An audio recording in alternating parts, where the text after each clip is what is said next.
এমনও জালসায় গেছি খিটকিলি হারে জ্বালারে রানিং বক্তব্যের ভিতরে কষ্ট হুজুর একটু মোবাইল এর কাছে ধরেন, মাইকের কাছে ধরেন।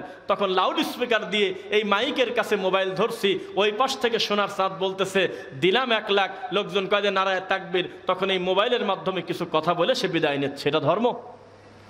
এরকম একটা লোককে আপনি আল্লাহর ঘরে, মসজিদে, মাদ্রাসায়, ঈদগায়, কবরস্থানে, জালসায় সভাপতি সেক্রেটারি করলেন কেন? যিনি উপস্থিত হওয়া তো দূরের কথা, এর প্রতি কোনো শ্রদ্ধা ভক্তিই নাই। বোঝা কি যাচ্ছে?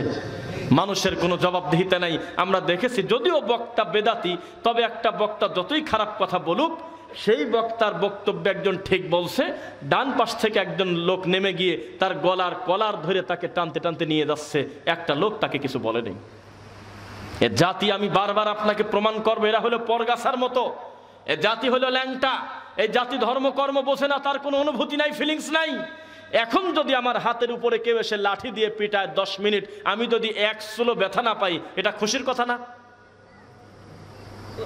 বোঝেন? লাঠি দিয়ে জোরে জোরে আমার হাতের উপর 10টা বাড়ি দিয়েছে, আমি 1 চুলো ব্যথা পেলাম না, এটা খুশির খবর না? কিভাবে খুশির খবর হলো?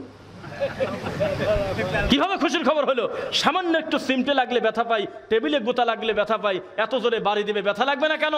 বোঝা গেল হাতটা খুব একটা ভালো পজিশনে নাই, প্যারালাইজড হয়ে গেছে, মনে হয় অচল হয়ে যাবে, কেটে ফেলতে হবে। এত জাল হাদিস বলে লোকজন চেতে না কেন? এত বিদত করে, এত শিরক করে, এত মিথ্যা কথা বলে বক্তা, শ্রোতা কোনোদিন খেপে যায় না কেন? রানিং বক্তব্য ঠেকায় দিয়ে কেন বলে না আল্লাহর সাথে শিরক করলে আপনার ওয়াজ করতে দেব না? যতদিন পর্যন্ত শ্রোতা জাগ্রত না হবে, ততদিন তাদের ঘাড়ের উপরে বেদাতি হুজুর কাঁঠাল ভেঙে ভেঙে খাবে। মানুষের জবাবদিহিতা নাই কেন? সব বিষয়ে এত অ্যালার্ট। ইসলামের ব্যাপারে আপনি এত নরম কেন? ইসলামের ব্যাপারেও আপনাকে থাকবে অতন্ত্র প্রহরীর মতো। আমার সুন্নাহর ভিতরে বেদাত মিশতে দেব না, আমার তাওহীদের সাথে শিরিক মিশতে দেব না, জীবন চলে যাক আমি ঈমান ছাড়ব না ইনশাআল্লাহ। কে শোনে কার কথা? এই দেশটা বিদআত আর শিরকে ছেয়ে গেছে, যে যত বড় হুজুর সে তত বেদাতি। বোঝা কি যাচ্ছে? আজও পর্যন্ত লাভটা হইল কি? আগেও আমাদের জালসা মাহফিল বন্ধ করে দিত, আগেও আমাদের ভাইদেরকে পিটাতো, আগেও আমাদের মাজলুম হিসেবে গালিগালাজ করতো, এখন আমাদের গালিগালাজ করে। ইনসাফ করতে হবে। একটা লোকের সাথে আর একটা লোকের ঝগড়া হলে দুইজনই যদি জাত মূর্খ হয়, তো বাপ মা তুলি গালাগালি করে না? কথা বলে না? গালাগালি করে, বিভিন্ন ভাষায় গালি দেয়। আমি শুনি নাই এক প্রতিবেশী আর এক প্রতিবেশীকে গালি দিয়ে বলছে তুই হলো আমেরিকার এজেন্ট? বলে না? এক প্রতিবেশী আর এক প্রতিবেশীর সাথে ঝগড়া লাগার কারণে কোনোদিন কেউ বলছে তুই হলো খ্রিস্টানের দালাল? আমি শুনি নাই। কিন্তু জালসার মঞ্চে 30 বছর কোরআন পড়ায় বুখারি খতম করে জিলাপি খেয়ে হাজার হাজার মানুষের সামনে আহলে হাদিসদেরকে ইহুদির দালাল বলছে, আর সামনের গরু ছাগল বলছে। ঠিক কত প্রমাণ লাগবে বলেন? এটা হুজুর মানুষের মুখের ভাষা? একটা লোকের সাথে আমলের তারতম্য হলে তাকে কাফের বলতে হবে, খ্রিস্টান বলতে হবে? কি ফতুয়া? কয় যে মিলাদ পড়ে না তার বউ তালাক, কয় তালাক দেওয়া লাগবে না, অটো তালাক। কোন জ্বালার জ্বালা বলেন এখন? অথচ মিলাদ দুনিয়াতে ডেলিভারি করেছে ইবলিস শয়তান, আর দরুদ প্রতিষ্ঠিত করেছেন মুহাম্মদুর রাসূলুল্লাহ সাল্লাল্লাহু আলাইহি ওয়াসাল্লাম, যার প্রতিষ্ঠাতা, যার মানে নিয়োগদাতা রব্বুল আলামিন সুবহানাহু ওয়া তাআলা। যিনি বলেছেন মান সাল্লা আলাইয়া ওয়াহিদাতান সাল্লাল্লাহু আলাইহি আশার, কেউ যদি আপনার প্রতি দরুদ পড়ে একবার, আমি 10টা রহমত দেব তার প্রতি, 10টা গুনাহ ক্ষমা করে দেব, আমি তার 10টা মর্যাদা বৃদ্ধি করে দেব। এটা হলো ইসলামের কথা। আর মানুষের তৈরি করা একটা নোংরা নীতি হলো মিলাদ পড়তে হবে। নবী বলেছেন আঙ্গুলে তাসবিহ গণনা করো, বিচারের মাঠে তোমার পক্ষ হয়ে যেই যেই জিনিস সাক্ষী দেবে তার একটা হলো পবিত্র কোরআন, আর একটা হলো তোমার আঙ্গুল, এই গড়গুলো। মানুষ বলল আমাদের হাতে টাইম নাই, হজ করতে আসার সময়, ওমরাতে যাওয়ার সময় মুরব্বী মানুষ একটা মেশিন কিনে নিয়ে যাচ্ছে, কট কট কট কট করে আওয়াজ হয়, আমরা মনে করতেছি বুট চাবায়, এখন দেখি যে না সুবহানাল্লাহ মারতেছে। কি ব্যাপার? মেশিন কেন? কয় যে ভুল যায়। আরে মরা পর্যন্ত ভুল যাক, গুনার জন্য ফেরেশতা আছে, তুমি গুনতে গেলে কেন? তুমি খালি 33 গুনতে পারো। শরীয়তে এমন কোন হাদিস আছে আমার জানা নাই যেটাতে লেখা আছে উক্ত হাদিস অমুক বর্ণিত রাসূলের সহিহ হাদিস এতবার বলতে হবে, বলতে বলতে বলছে 4000 বার, আমার জানা নাই। 3000 বার, 5000 বার, কিচ্ছু বলা নাই। এজন্যই তো ইসলাম সহজ, এজন্যই আমাদের শায়েখরা বলে সালাতুত তাসবিহ, সালাত পড়ার দরকার নেই। যদিও কেউ কেউ হাসান বলার চেষ্টা করেছে, অধিকাংশই জয়ীফ, কেননা একসাথে সালাতে দাঁড়িয়ে বহুতা পড়া লাগে, এই নামাজের ভিতরে করগুনা লাগবে। আমাদের শেখরা বলছে জি না, 2 রাকাত সালাত আদায় করেন দীর্ঘ কেরাত নিয়ে, এটাই সবচেয়ে ভালো। বোঝা কি যাচ্ছে? কে কার কথা শুনবে? মানুষ এসেছে বিদাত এবং শিরক প্রতিষ্ঠা করার জন্য। এটা একটা আশ্চর্য জাতি, যেই জাতি বিদাত এবং শিরক করে আনুষ্ঠানিকতার মাধ্যমে। কথা কি বোঝা যাচ্ছে? এই যে গত কয়েকদিন আগে আমার একটা বক্তব্য আমি একাই দেখতেছি, ওই বাসায় শুয়ে পড়ে আমি একটা বক্তব্যে বলছিলাম যে আমাদের দেশের বিরাট বড় বক্তা আজও পর্যন্ত সালাম দেওয়া শেখে নাই। কি বলতেছে যে আসসালামু আলাইকুম ওয়া রাহমাতুল্লাহি তাআলা ওয়া বারাকাতুহু। তাই বললাম যে তাআলা ডেলিভারি দিল কি এখানে? আবার ছিল হলো রাহমাতুল্লাহি ওয়া বারাকাতুহু। وَإِذَا حُيِّيتُمْ بِتَحِيَّةٍ فَحَيُّوا بِأَحْسَنَ مِنْهَا أَوْ رُدُّوهَا। তোমাদেরকে কেউ যদি সালাম দেয় তার থেকে উত্তম ভাবে ফিরায় দাও, অথবা তার মতো। কেউ যদি বলে আসসালামু আলাইকুম, আপনি বলবেন ওয়া রাহমাতুল্লাহ। উনিও যদি বলে ওয়া রাহমাতুল্লাহ, আপনি বলবেন যে ওয়া রাহমাতুল্লাহি ওয়া বারাকাতুহু। এরপরে আর মাগফিরাত ও জান্নাতুল ফেরদাউস এগুলো বলা যাবে না। মানে হুজুর বলতেছে যে রাহমাতুল্লাহি তাআলা ওয়া বারাকাতুহু। এখন এই বক্তা যে কেউই আমার মাথায় নাই। এখন পরে দেখি যে এত বড়ই বক্তা যে তার ওই সালামের অংশ আগে নিয়ে এনেছে ইউটিউবার। এটা তার দোষ তা বলবো না, যে আসলে আমার বক্তব্যের সত্যতা আছে। শুরুতে আগে 5 সেকেন্ড ওইটা নেছে, যে একটা বক্তা বলতেছে আসসালামু আলাইকুম ওয়া রাহমাতুল্লাহি তাআলা ওয়া বারাকাতুহু, তখন আমারটা হচ্ছে, মানে মনে হচ্ছে আমি উইকি বলতেছি। তখন এই নিচে প্রায় 1400 কমেন্ট, 2.5 M 25 লাখ লোক দেখছে 4 দিনে। এখন এই নিচে প্রায় 98 জন আমাকে লাগতেছে তুই কাফের, তুই খ্রিস্টান, এত বড় হুজুরের ভুল ধরিস বেটা, তুই জানিস সে আজহার বিশ্ববিদ্যালয়ে পড়ছে বেটা, তুই কি জানিস সে কত ভালো ইংরেজি জানে, তুই কাঠ মোল্লা। আমার বলে কাঠ দিবা না আছে আল্লাহ, তুই বুঝিস বেটা, তুই 2 দিনের হুজুর। এভাবে যে কত গালাগালি করছে। একটা ব্যক্তির কমেন্ট আমার খুব ভালো লাগছে, তার বাড়ি দিনাজপুর, আমি চিনি না নাম লেখা। উনি লেখছে হায় রে জাতি, একটা লোক এই 1400 লোকের ভিতরে এত গালি, একটা লোক খালি লেখলো না যে আসলে এই কথাটা আসলে উনি যে বলছেটা ঠিক কিনা। একটা লোক লেখলো না, কেউ বলল না যে উনি যে কথাটা বলছে এটার ব্যাপারে মুহাম্মদ সাল্লাল্লাহু আলাইহি ওয়াসাল্লামের কোনো কথা আছে কিনা। প্রথমে শুরুই করছে তুই হলো ইহুদের দালাল। এটা হলো আমাদের দেশ। এই কঠিন পরিস্থিতিতে আমাদেরকে পথে ঘাটে রাস্তাঘাটে চলতে হয়। গাইবান্ধা থেকে বক্তব্য দিয়ে 3.5 কিলো যেতে পারি নাই, গাড়িতে বিকট পাথরের ঢেল। আমি আর বাসার ভাই ছিলাম, প্রচন্ড ঢেল। মঞ্চে আমাদের মারবে, সব ঠিক, কয় ওয়াজের ব্যাপারে কোনো কথা নাই, এরকম মোনাজাত করে দিয়ে গেলে না কি কামে বেটা বয়। একটা বিদাত প্রতিষ্ঠিত করার জন্য তারা মানুষের গাড়ি ভাঙচুর করতে রেডি। এটা হলো বাংলাদেশ, কোনো সহনশীলতা নাই। বুখারি খতম করে জিলাপি খায়। আমি কাহে জ্বালা রে, বুখারি খতম করে নাম দিয়েছে খতমে বুখারি অনুষ্ঠান, অথচ বুখারি অনুযায়ী 2 রাকাত সালাত আদায় করার কপাল তার নাই। বুঝেন না? তাদের বড় হুজুররা বুখারির অনুবাদ করছে, এখনো পর্যন্ত বুখারির একটা হাদিস আমল করার ভাগ্য তাদের নাই। তারা প্রকাশ্যে বিদআত আর শিরকের সাথে লিপ্ত, কিন্তু বড় করে লেখে খতমে বুখারি অনুষ্ঠান। কেন তুমি খতমে বুখারি অনুষ্ঠান করলে? তুমি করবে ফাদায়েলে আমাদের অনুষ্ঠান, তুমি করবে মকসুদুল মুমিনিন অনুষ্ঠান, তুমি করবে বেহেশতে জীবনের খতম। তুমি কোরআনের খতম দিলে কেন? কারণ এই কোরআনের সাথে তোমার কোনো সম্পর্ক নাই। তোমার সম্পর্ক হলো ওই গল্পের মতো, ইমাম আহমেদ রেফাই নাম দিছে একজন, আরে এত বড় ডক্টরের মুখ দিয়ে ভাষণ আসতেছে, চলে গেছে কাবা ঘরে গিয়ে মন ভরে না, মসজিদে নববীতে রাসূলের কবরের কাছে গিয়ে বলতেছে আসসালামু আলাইকুম ইয়া রাসূলুল্লাহ। আমি যখন দূরে ছিলাম, কি এইসব বলতেও লজ্জা লাগে। এত বড় বড় ডক্টর যাদের বিরুদ্ধে বক্তব্য দিলে আমাদেরকে গালির আর শেষ থাকে না, উনি বলতেছে আমি আহমদ রেফাই, নবীকে ধমক দিচ্ছে, আমি যখন দূরে ছিলাম হাজার হাজার মাইল দূর থেকে সালাম দিতাম, আমার রুহু এসে আপনার পায়ে চুমা দিয়ে দিত, নাউজুবিল্লাহ। এখন আমি সরাসরি আপনার কাছে আসছি, হে নবী আমি আপনার হাতে চুমা না দিয়ে যাব না। তখন নবী নাকি হাত বাই করে দিয়েছে। দেখছে কি ডারে? কয়দিন 90 লক্ষ হাজি আছে কোন জায়গা? সব মরে গেছে। সাক্ষী খোঁজেন গামজান, 2-1টা বড় নাম বলো তো দেখি কে কে দেখছে। কয় আব্দুল কাদের জিলানী, সেও নাই। কি জ্বালার জ্বালা, বোঝা যাচ্ছে? এই কথাগুলি আমার ওস্তাদরা যদি শোনে শুনুক, আমি আর ওটা ভয় পাই না। এই এখন যেটা বলবো, আল্লাহ ঘটনা যদি না ঘটে আমার উপরে তুমি লানত দিও, আর কি বলবো? লানাতুল্লাহি আলাল কাযিবিন, মিথ্যাবাদীর উপরে আল্লাহর গজব, ঠিক কিনা? আলিয়া মাদ্রাসায় পড়াশোনা করেছি, যেখানে বিশ্ববিদ্যালয় ঢাকা ইউনিভার্সিটি থেকে পাশ করে তারা আছে, এরকম বড় বড় শিক্ষক আমাদের পড়াইছে।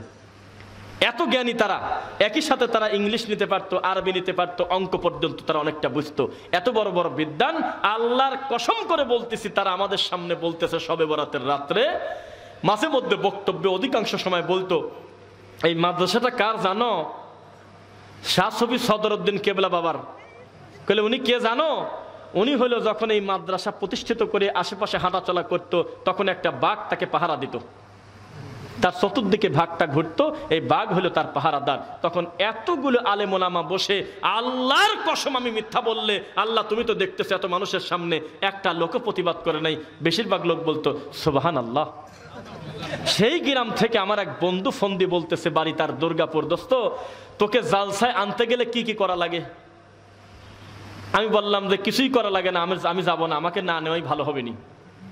তখন আমি তাকে বললাম, দোস্ত আমিও তখন অন্ধ ছিলাম, আমিও দিন ধর্ম কিছুই বুঝি নাই, সমানে কোরআন খতম করছি, হুজুররা যেখানে পাঠাইছে, মৌতি বাড়িতে গেলেই আমরা খাওয়া নিয়ে আলোচনা হয়তো, মরছে কিনা ওই আমি কি করব। কোন বাড়ির ডাল কত স্বাদ হইলো, কোন বাড়ির মাংস কত ভালো, খতমে কত টাকা বেশি আসলো, 2 দিন ধরে মাদ্রাসায় শুধু এগুলো আলোচনা হয়, অন্য কি হয়েছে তা জানি না। এত খারাপ ভিতরে থাকার পরেও জানো দোস্ত, মাঝে মধ্যে আমার চিন্তা হইতো, এটা তো ইসলাম হতে পারে না যে একটা লোক হাঁটে যাচ্ছে আর বাঘ ঘোরাফেরা করতেছে, এই নোংরামি তো শরীয়তে নাই। কেউ প্রতিবাদ করল না। আমি বললাম যে তোমাদের এলাকা হলো জীবিত মানুষের পূজা করে, এজন্য সেখানে গেলে নিশ্চিত আমাকে মারবেই মারবে। এখন তুমি যদি ওইরকম পরিবেশ করতে পারো যে আমি বক্তব্য দেব, বক্তব্য দেওয়ার সাথে সাথে তুমি আমাকে নিরাপদে সরাই দিতে পারবে, ইনশাল্লাহ আমি আসি। তখনও বলতেছে এত বড় রিস্ক আমি নেব না। এখনো পর্যন্ত কামেল পাস, ডবল কামেল পাস, একটা রানিং কামেল মাদ্রাসার অধ্যক্ষ এখন অবসরপ্রাপ্ত। আল্লাহর কসম, পাতিরের উল্টা পাটে এভাবে কালি লিখে তাবিজ করে, পাতিরের উল্টা কালি আছে না, এই কালি দিয়ে এইভাবে আঁকায়, আমাকে দেখে ঢেকে ফেললো, উল্টায় ফেললো। অথচ তার বাড়িতে আব্দুল্লাহ জাহাঙ্গীর স্যারের বইয়ের সিরিজ আছে, আব্দুল রাজাক বিন ইউসুফের অনেকগুলো বই আছে, এগুলো তাকাও দেখে না, কিন্তু সাজায় রাখছে, তাবিজ লেখে 100, 1020, 2030 নেয়। এই যদি আমানতের খিয়ানত করে আলেম ওলামা, এই সমাজের দিনের কাজ কিভাবে আমরা করব বলেন? আপনারা মনে করতেছেন যে সারা দেশে আমরা দাওয়াতি কাজ করি, কত আরাম কত মজা, জানেন না আপনি কি পরিমাণ হিংসা, এই বেদাতি হুজুর কত খারাপ। আমরা কষ্ট করে মানুষকে মোটামুটি একটা দিন বোঝায় দিয়ে আসি, একটা পর্যায়ে হঠাৎ করে যখন আমরা দেখি যে একটা জুমার খুতবায় বেদাতি হুজুর আবার সব উল্টে দিছে। কথা কি বোঝা যাচ্ছে? তো কে কার কথা শুনবে? এজন্য আগে আমাদের কাছে যদি কেউ বলতো ছেলে মাদ্রাসায় দেব, আমরা বলতাম দেন গা, যেখানে পান দেন, মাদ্রাসায় দিবেন। শুনতেছেন কথা? আগে যদি কেউ বলতো মাদ্রাসায় 2000 টাকা দান করব, আমরা বলতাম দেন গা, মাদ্রাসা তো আপনার এলাকায় আছেই। এখন তা বলি না। লাআনাল্লাহু মান আওয়া মুহদিসান, শুধু বিদাতকারী পাপী না, বিদাতে সহযোগিতা করা আল্লাহর প্রতি আল্লাহর গজব, ওয়াল মালাইকাতি, ফেরেশতার গজব, ওয়াল নাসি আজমাইন, গোটা মানব জাতির লানত তার প্রতি যে বেদাতিকে সমর্থন করল। এই জন্য আমাদেরকে বলে যে তোমরা মসজিদ আলাদা করছো, আহলে হাদিস মসজিদ বলে কিনা বলেন? বলে কিনা বলেন? তুমি সৃষ্টি, তাতে কিছুই আসা যায় না। তোমার সম্পর্ক বাহাউদ্দিন নকশবন্দির সাথে নকশবন্দি, তোমার সম্পর্ক একটা ল্যাংটা পীরের কাছে, তোমার সম্পর্ক ভান্ডারির সাথে, তোমার সম্পর্ক ব্যক্তির সাথে, আমার সম্পর্ক কোরআন এবং হাদিসের সাথে। সেজন্য আমি আহলে হাদিস। বাহাউদ্দিন নামে একটা লোক যদি দুনিয়াতে ডেলিভারি না হতো, তাহলে এই নকশবন্দি নামে কোনো তরিকা দুনিয়াতে দেখতে পারতেন না। এই দুনিয়াতে যদি অমক সৃষ্টি না আসতো দুনিয়াতে, তাহলে সৃষ্টি তরিকা জীবনে মানুষ দেখতো না। আমাদের এই দেশে হাজার হাজার সৃষ্টিয়া সাবেরিয়া মসজিদ আছে, জানেন আপনি? অথচ আহলে হাদিস মসজিদ, পৃথিবীতে কেউ যদি আহলুল হাদিস অনুসরণ না করে, তবুও আহলুল হাদিসের সম্পর্ক মুহাম্মদ সাল্লাল্লাহু আলাইহি ওয়াসাল্লামের সাথে, আল্লাহর তাওহীদের সাথে। তো মসজিদ এবং মাদ্রাসা, এই ব্যাপারে দুটি কথা বলি। যে কোনো জায়গায় দান করলেই নাকি পাওয়া যাবে? যে কোনোভাবে সালাত পড়লেই হবে না, রাসূলের কায়দায় পড়তে হবে? প্রত্যেকটা ইবাদতে বলা হচ্ছে আমলে সলে। আমি সিরাজগঞ্জ উল্লাপাড়া একটা বক্তব্যে গেছি, যে বললাম 30 পারা কোরআন মাজিদে এখনো পর্যন্ত বান্দা তুমি আমল করো আমি তোমাকে জান্নাত দেব, এই কথা এখনো নাই। আমার দিকে এমন ভাবে ফনা তুলে তাকাইছে মনে হয় মারবে। আমি বললাম চ্যালেঞ্জ করতেছি এত বড় কোরআনে, হে আমার বান্দা তুমি আমল করো আমি তোমাকে জান্নাত দেব, এমন কথা কোরআন হাদিসে নাই। কেউ জবাব দিতে পারে না, চুপ করে তাকায় আছে। একজন বলতেছে বলেন কি আপনি কোরআনে নাই? না নাই। যেখানেই আল্লাহ আমলের কথা বলেছে সেখানেই বলেছে আমলে সলেহ, আহসানু আমালা। আরে আমল তো ফেরাউনও করছে, আমল তো আবু লাহাবও করছে, আমল তো আবু জেহেলও করছে, কিন্তু আমলে সলেহ করতে পারে নাই। সালাত তো সেও পড়ে, যেই লোকটা কবরে সেজদা দিয়ে আধা ঘন্টার নিচে মাথা তোলে না, সেই লোকটা আমার আল্লাহকে সেজদা দিয়ে 2 বার সুবহান রাব্বিয়াল আলা বলার টাইম পায় না। তাহলে কিভাবে সালাত পড়তে হবে? যেভাবে আমার নবী সাল্লাল্লাহু আলাইহি ওয়াসাল্লাম পড়তে বলেছেন ওইভাবে সালাত পড়তে হবে। আপনাকে হজ করতে বলা হয় নাই, বলা হয়েছে রাসূলের কায়দায় হজ করতে। আপনাকে যাকাত দিতে বলা হয় নাই, বলা হয়েছে মুহাম্মদ সাল্লাল্লাহু আলাইহি ওয়াসাল্লামের নীতিতে যাকাত দিতে। আপনাকে সালাত পড়তে বলা হয় নাই, বলা হয়েছে সাল্লু কামা রাআইতুমুনি উসাল্লি। ওইভাবে সালাত পড়ো যেভাবে আমি নবীকে পড়তে দেখো। প্রত্যেকটা ইবাদত যদি রাসূলের সাথে না মেলে সেই ইবাদত বাতিল বাতিল বাতিল।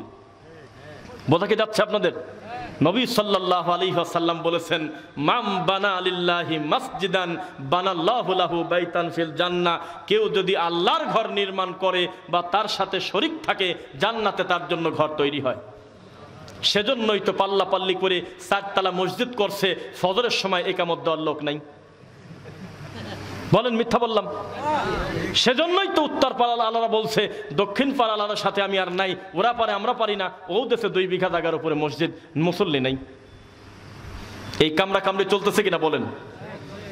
এই জন্য আপনি এমন একটা কাজ করেন, যেই মসজিদে আবাদ করবেন আপনি, আপনার কৌটার টাকা, আপনার মুষ্টির চাউল, আপনার কষ্টের 2 টাকা 5 টাকা 10 টাকা সবাই মিলে দিয়ে একটা খড়ির ঘরে নামাজ পড়বেন, তবু আল্লাহ শান্তি দেবে। সামর্থ্য যখন আসে তখন একবার বিশাল বড় মার্বেল পাথর দিয়ে করবেন, দোষের কিছু না। কিন্তু হুট করে রাস্তায় নেমে নেমে বলবেন না যা পারেন দেন, যা পারেন দেন।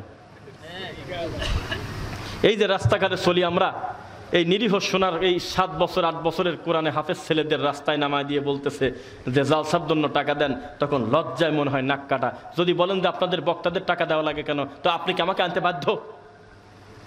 আমাকে কি আনতে আপনি বাধ্য? আপনার মসজিদের ইমাম নাই? এই লোকটার 3টা মাসের বেতন আপনি দেন না, তার বেতনই মাত্র 6200 টাকা, তার 4 মাস বাকি। তা আপনার এই চিন্তা মাথায় ঢুকলো কেন যে আমি এক বৈঠকে আমি 2 লাখ টাকা খরচ করব? আমরা বুঝে গেছি এটা হলো শো ডাউন করলেন, এটা হলো আপনি ফেস্টিভ্যাল কায়েম করলেন, এটা হলো আপনি ওস্তাদি করলেন, মানুষকে দেখানোর জন্য একটা অনুষ্ঠান করলেন। বোঝা কি যাচ্ছে? জালসা যদি করতে হয়, ক্ষমতা যদি থাকে, বক্তাকে 1 কোটি টাকা দেন, আমার কি আসা যায়? সামর্থ্য যদি থাকে দেন। কিন্তু এই নিরীহ বাচ্চাকে রাস্তায় নামালেন কেন? এই সোনামণিকে রাস্তায় নামায় ওকে ছোটবেলা থেকে বলতেছেন ভিক্ষা। এইটাকে যদি ভিক্ষা না বলে, পৃথিবীতে কোনো ভিক্ষা নাই। আমি হুজুর মানুষ বলে দিলাম, এইটা যদি ভিক্ষা না হয় তাহলে আর পৃথিবীতে কোনো ভিক্ষা আছে আমার জানা নাই। একটা বাজারের 4 মাথা, এই 4 মাথায় প্রত্যেক মাথায় 10টা করে ছাত্র সৈন্য নাগা দিয়েছে, যাতে কেউ বাড়াতে না পারে খালি হাতে। প্রত্যেকটা জায়গায় পিছন পিছন চলে যাচ্ছে কিছু দেন দেন। এইটা ভিক্ষা না হলে পৃথিবীতে কোনো ভিক্ষা বলে কিছু নাই। অথচ যেই ছেলেকে আপনার হুজুর রাস্তায় নামায় দিয়েছে, ওই ছেলের বাপ এমন সামর্থ্যবান লোক, 1 দিনের রোজগার দিলেই মাদ্রাসা 3 মাস চলবে। এই নিরীহ ছেলেটাকে আপনি ফকির বানায় দিয়েছেন। এই কথা কে বলবে? এই ছেলেটাকে পিটাচ্ছেন কেন আপনি? এই ছেলেটাকে আপনি কাশিমপুর কারাগারের মতো তাকে বন্দি করে একটা রুমের ভিতরে 40টা বাচ্চা ঢোকালেন কেন? তাকে স্বাধীন মতো বিকাশে ঘোষণা দেন, খেলাধুলা করবে, পড়বে, আবার রেস্ট করবে, আবার পড়বে, আবার রেস্ট করবে। এত প্রেশার দিচ্ছেন কেন?